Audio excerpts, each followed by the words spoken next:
Banyak orang mengira bisnis pertanian itu adalah bisnis yang melelahkan, kotor, dan cuma cocok untuk orang tua. Tapi tahu tidak, di era modern sekarang, pertanian justru menjadi salah satu ladang bisnis yang paling menjanjikan dan tidak pernah ada matinya. Selama manusia butuh makan, pasar pertanian akan selalu terbuka lebar.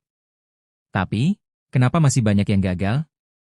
Dan bagaimana caranya memulai bisnis tani yang sukses bahkan dengan modal yang terukur?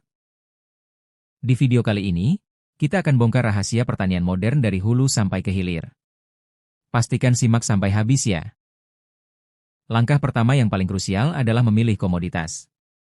Jangan cuma ikut-ikutan tren. Kita harus membagi komoditas pertanian menjadi dua pilihan strategis.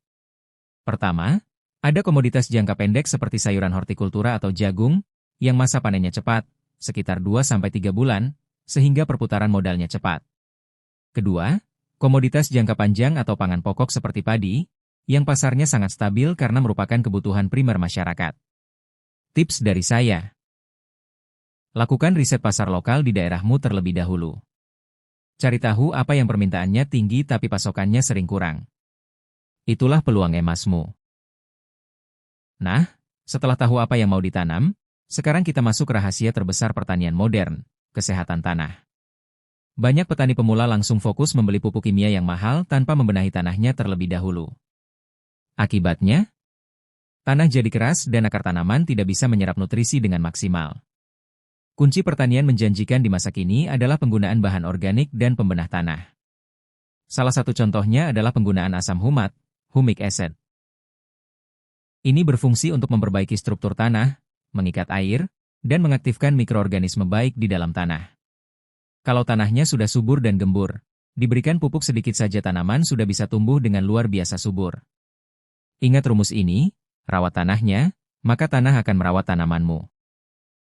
Bukan cuma soal menanam, pertanian modern itu juga soal manajemen risiko dan pemasaran. Untuk mengantisipasi serangan hama, gunakan teknik pencegahan secara berkala, jangan menunggu sampai tanaman rusak. Kemudian untuk pemasaran, jangan lagi hanya bergantung pada satu tengkulak tradisional. Manfaatkan teknologi. Kamu bisa membangun jejaring sosial media untuk memperlihatkan proses budidaya yang bersih dan sehat. Percayalah, konsumen saat ini berani membayar lebih mahal untuk hasil pertanian yang kualitasnya jelas dan dirawat dengan baik.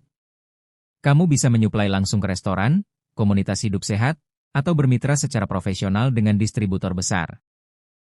Kesimpulannya, pertanian bukan lagi sekadar pekerjaan fisik, melainkan bisnis berbasis ilmu dan teknologi yang sangat menjanjikan jika dikelola dengan profesional. Tanah kita subur, pasarnya luas, tinggal bagaimana kita mau belajar dan konsisten mengeksekusinya. Bagaimana menurut kalian? Tertarik untuk mulai melirik bisnis pertanian? Atau ada yang punya kendala seputar modal dan pengolahan lahan? Yuk, kita diskusikan bersama di kolom komentar di bawah. Jangan lupa klik tombol like, share, dan subscribe channel ini agar kita bisa terus belajar dan sukses bareng di dunia pertanian modern. Saya, nama kamu, sampai jumpa di video berikutnya. Salam petani sukses!